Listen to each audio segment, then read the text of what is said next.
Hey, what's up and welcome for a new and exciting tutorial. My name is Mr. Popo and we are Popo.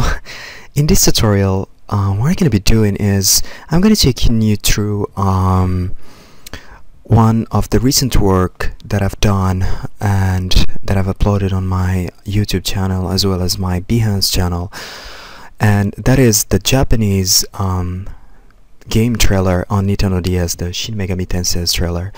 So there is a lot to talk about and a lot of great work and techniques that were used. So yeah, let's look at the trailer.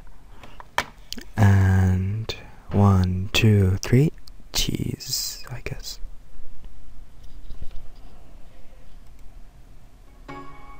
世界の終末まであと7日。君は誰を選び、誰と戦うのか。悪魔とちぎり、神へと挑め。デビルサバイバー2好評発売中。 Okay, so as you could have seen, it's pretty much it's quite very direct. A lot of pretty easy seems, but a lot of techniques that were used here, and I think it is really worth sharing it with you guys. So the project file is pretty simple. It's quite here. As you can see, I divided it into 1, 2, 3, 4, 5, 6, 7 parts, and the parts are pretty simple. So basically the first part is the first city, the second part is the reveal of the second city as well as the reveal or wiping it out, and very much the second scene that we talk about is the first hero. The next one is the next hero, the girl, then we have the boy. Then after this we have quite a tricky part, and that is the reveal of the cards to reveal the next scene, and that is yeah, all the heroes gathering all together. Well, right after this what happened is we go into the last scene, which is the logo reveal, and yeah, that's pretty much it. So pretty straightforward, as I said, and let's start breaking this up. So the first scene is, as you can see, is just a composition with a picture of the city. I don't think I made any effect. Oh, I did actually. The city was like this, so I just added a bit of curve and a bit of level, and that is because I tried to get a bit of dark city, and as you can see, I added a vignette to give it more darker and focused look on the title that is stupidly moved from left to right, and as you can see, the picture is zoomed in. Alright, no easy ease, nothing at all. It's just keyframes, linear, because I don't really want to freak out the user, I mean the audience or you. And I do have the Japanese title, which is as well moving up. Alright, so pretty straightforward. Now the trick about this is it's not the composition itself, but these guys. Let me turn on this. So as you can see, I do have a small reveal going on here. Now what's up here? This is a technique that I've talked about previously in the Earth Hour tutorial, so if you don't know it, so please go check it out. So it's just basically a shape layer. Hold on, let me hold that up. Okay, so it's just a shape layer with turbulent displays going on, and it's just going out this way, so it comes in. Alright, so what I'm animating, there you go, I'm just animating the pad. Okay, I mean, I'm animating those points right here from this state into this state, and this is the same technique they use to morph something from something to another thing, for example from letter A to letter B, or whatever letter you want to, or from a square to a circle, or from a tablet to a phone. Basically you will have to go by path, and yeah, so I just moved them a bit to give them a bit of randomness plus turbulent displace. There we go, we get this watery effect. Alright, then yeah, I just use alpha inverted, meaning that I'm gonna use the layer on top of me to hide myself, and that's what happened. Alright, let me turn off. Alright, right after this, I just duplicated this guy again. I just duplicated this one and I just moved it a bit on position, a bit on top with 1 or 2 pixels and left 1 or 2 pixels, and then I gave it a 4 color gradient so that it gives me this a bit highlight here, as you can see. Hold on, a bit of highlight here. Alright, cool. Hopefully. So the next one is pretty much the same way. Actually how I fade things out, since I have it in a composition, I use levels, and I just drag this guy. There you go. Alright, so as you can see I'm dragging this guy, and that's it. Cool. Using keyframe, I think I just used an easy ease. Yep. Alright, okay, this is going long. The next one was the scene of the hero. Now the scene of the hero, there is a tutorial coming up right after this one, and that's how it's going to show you how to animate these kind of things. So we finished with this one. Let's go here. Now we have this scene. Sorry for the quality. Actually it looks like this, but then so that we can go fast, let's go quarter. Now what's going on here? Pretty interesting. I had a library with a curve applied on. Okay, I tried to get a bit of, as I said, darky look. Now after this I added a hero in the background. I'm just following here inspiration. I'm just following manga and Bleach, Street Fighter, King of Fighter kind of design on PSP. I mean, because I really like the way they portray the hero that you're gonna select. So I applied a tint to it, because actually the hero looks like this. Hold on. The hero actually looks like this, but with a tint. There we go. As you know, a tint is an effect that can generate 2 colors and color your picture, I mean, in 2 colors, which you can change later on according to what you feel like. Alright, right after this I added a ramp and I put it in screen mode. Alright, so that I can affect the picture and the background into a unified color, just like that. After this, I thought that maybe I could add more optical flares. This idea, I actually got it from Bleach, PSP design. Alright, cool. It's just a simple optical flare, as you can see. It is really simple. It's just an optical flare this way. Cool. It is just, if we can go and see what's going on here, it's just a spike. Alright, and a glow that you can get here, a glow, and you can get the spike somewhere here, spike ball. Alright, cool. Right after this, I think myself. Okay, the next part is I added the gear system. Okay, and this gear is actually just a gear that is rotated forever, and the gears are placed randomly, so don't think of I'm a kind of physics genius or something. Each gear is being animated using a expression, and that is the time expression. Okay, the time expression is basically an expression that will keep giving the value according to time. So time, for example, now is 0. 0 times 30 is 0. If we go to 1 second, exactly, you should have guessed it, the value is going to be 30. Alright, because 1 second times 30 gives 30 degrees. And yeah, so on and so forth. Okay, now getting back here. Not really this one. Defend. After this, I added a the hero, and the hero is actually just being animated this way, from right to left. Okay, but hey, pay attention here. As you can see, let me render this.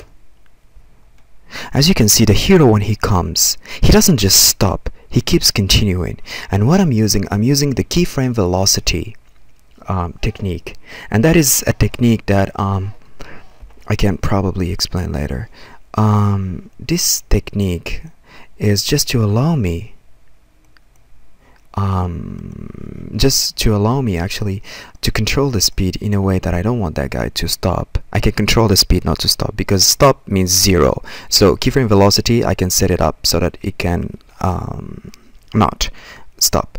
The lines is basically just a bunch of randomly drawn strokes, shapes with a trim pad going on. Alright, and then I add a glow to the whole thing, right, with a screen. Next is all the text, so they just come. Alright, great. What's next is the defend one coming the other ways, so I'm trying to add a bit of action here. A liner should be simple. I just used it so that with a trim pad, so I draw from here. Oh, chill, bro. Nigga, what's wrong with you? So yeah, from here to here, and then I use a trim pad, and of course I reveal the whole thing with a small optical flare that I tinted it with a purple color according to the hero's mood. Let's check this out. Alright, cool. Right after this, all the others are pretty much the same, right? So the other one is this guy right here. So this is a bunch of cards flying to reveal the scene. Let's get into the scene. So here is the whole scene. Okay, great. Let's check this out. So you can see that this scene is using alphabet of what? Of the cards to show itself. So the scene has been running from the very beginning, but you only can see it when the cards are flying on top of it. Then I add all my characters coming in. Right, so as you can see, for each character I applied position and opacity. Alright, so opacity from the center, and they go to their place with opacity going up. Great. The next part is the hero. The hero, I brought it from Z. Let's check this out. As you can see, so the hero is coming from the camera and coming here. The card is being animated separately, and it keeps moving so that it gives you the feel of it's going to the hero's hand. Let's check this out. It's gonna come, and then the card will be coming. Check this out. See, it's like the card is going to the hero. Great. And then of course I added a vignette to give you the focus on the hero, because that's what they wanted to focus on. So yeah, they said hero, we want to focus on the hero, so yeah, I give them the hero. What's next? Yeah, let's check this cards.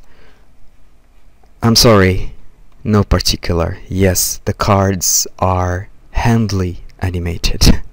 I know. I wanted to use particular as well, but I know Japanese client, and they might just tell me, hey, this one is going a bit too normal, can you please put it in the up. Actually, that's not Japanese, that's a Middle Eastern Arab guy speaking English, but yeah, whatever. Joking here. What's going on here is that I wanted to have exactly full control, not because of a client, but because of myself and because of the client. I was afraid that they might tell me to change something, and then I'll be like, oh crap. Actually, I was so eager in using CC particle, not particular, CC particle, and use the cube and then just give it a rotation and blah blah blah. But then I wanted to have full freaking control, so I went and I animated every single thing. Now, as you can see, I called this one, the card, the one, and this is the one that's gonna come to the screen. As you can see, it's 3D mode. Alright, now let's look at it. Yes, exactly. I'm just playing with the position coming in. Okay, cool. Well, first you'll be like, how did you get it right here? Cool, I started from here. Actually, I started from here and then I brought it back, because I feel like it is freaking bad idea to start from here and coming here. I don't know, but just me, I feel like it's really bad to start from there and then bring in it here, because you're never sure of what's going on. So I preferred that I start from here and then I bring it back there. Cool. And at the same time, I'm having opacity because I don't want to see the user that the card just appeared out of nowhere. Cool. Alright, yeah. So it is here on the card. Okay. So then the composition reveal itself. Let's go to the position, the composition here. Okay, so as you can see, it's a black solid. Alright, and we have particular. Particular, it's the simplest particular setup ever. It's just I decreased the number of particles and that's it. Then I went to particles, of course, to give them a glowy and change the color. Okay, actually I chose this one, and then I just took off this one and I inverted, and that's it. The next part that I really needed was physics. What do I mean by physics? I mean the wind Z. What is this wind Z? Is pushing them into the screen. Check this off. If I take that off, this is what I'm gonna have. So this is not enough for a Japanese feel, so I'm just gonna go and get it back to -600. This is what you're gonna get. The particles are gonna be pushed on Z, space in a negative, which it means going to you. Alright, in your face kind of thing. The next thing is an optical flare. It's just an optical flare that I got. I believe that was a preset exactly. I think it's here, motion graphics, and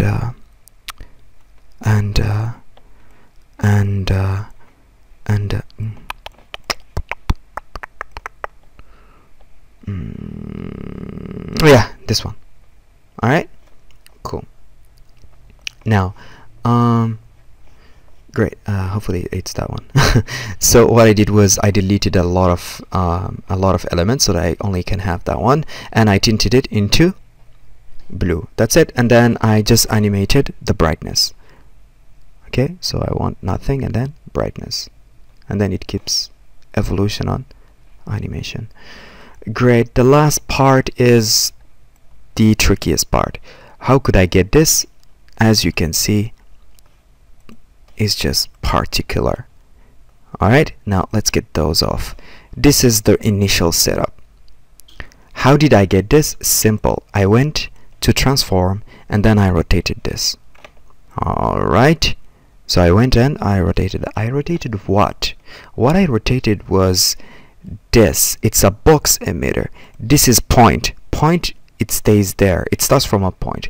But a box, you can set up the width and you can set up the height, and if you turn off the velocity, they're not going to move somewhere else, so they will be just staying in their place, and that's what I want. So I want them to stay in their place, and then I will rotate the whole particles using transform world.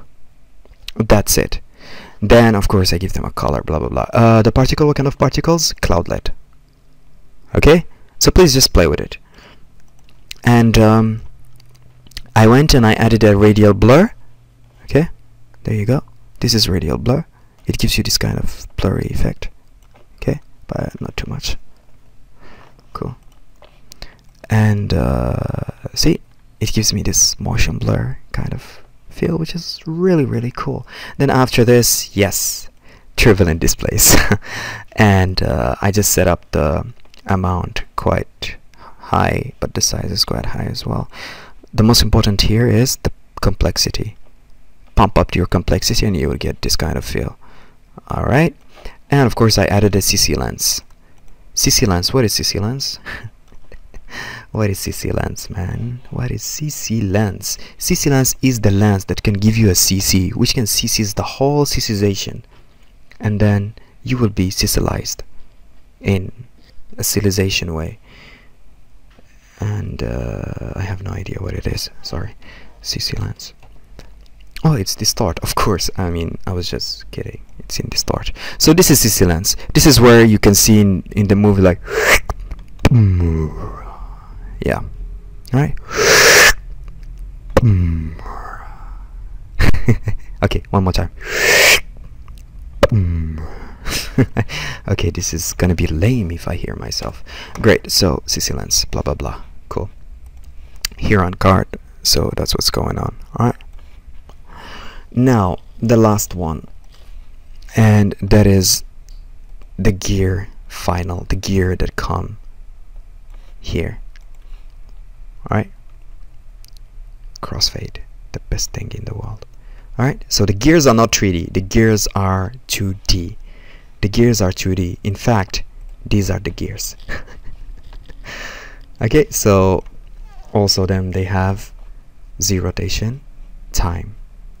Okay, cool. Gear final. So as you can see, it's a gear reception. I just chilled back home and I just kept on duplicating and pushing layers up and down. Now you can realize that actually I colored my layers according to the side where these gears are. It's really important that you do that, right? Or else you'll be you'll not know what you do. So take a good habit of changing the layer by group. Okay. Then you can see that I have two important gears here, and those are the ones that are gonna come next. These are the ones that I really took care of. So what I did was I duplicated the same layers. All right, so both of them, they were rotating, for example, to clockwise. So what I did to this one is when I duplicated it, I went into scale, and as you can see, I inverted it to the other side and push it in one of the nails here. So when I rotate, you can feel like it's real physics, and exactly it's real physics. This is the only thing that respects the real physics. The others are just a bunch of gears put like everywhere. Let me show you custom views. Exactly, this is what's going on. Alright, and to give them the 3D look that will trick most of the people is this light right here. So without the light, this is how it's gonna look like. Crap. Exactly, I know, right? It's crap. I mean, damn, look at it. Crap, as the Japanese people would say, I guess. And yeah, after this, it's just a bunch of opacity for all these guys. It's just a bunch of opacity with an optical flare on the logo here. It's just opacity, as you can see. Right, this guy, I'm using a mask so that you know. It's just a mask. Where is it? See, it's just a mask. That is mask expansion with a bit of feather, and that's it. Cool. Alright, that's it for this one. I'll be posting the next tutorial that will show you something pretty cool that I created on my Instagram. So by the way, guys, I'm super active. If you have an Instagram, that would be great. I'm on Instagram all the time, and then I post tips and tricks on Instagram a lot, so you can just follow me, I believe so, by using Instagram Boutaib Yassine, and that's where I post most of the stuff. Yes, as you can see, it's kind of free bison ish going on there, so you can, and compositing things. Yeah, that's me, and that's me, that's me. and that is me trying to make fun of some hipsters in my Instagram feed taking stupid video selfies. So that was, yeah, whatever. This is my Instagram. You can follow me. If you have a Behance, that would be great as well. Having a big Behance account, and if you don't have a Behance, you are pretty much back in the world. You really need a Behance right now if you are an Adobe tool user, and there are great talented people and inspiration that you can find out there. It is pretty sick people doing pretty sick stuff. I mean, really sick stuff. So you can just come and as I said, follow me. I do have my Instagram again, and I hope you find this a bit useful. Hopefully, I really hope so. Yeah, wait up for my next tutorial. With this, my name is Mr. Popo, and I'll see you guys later.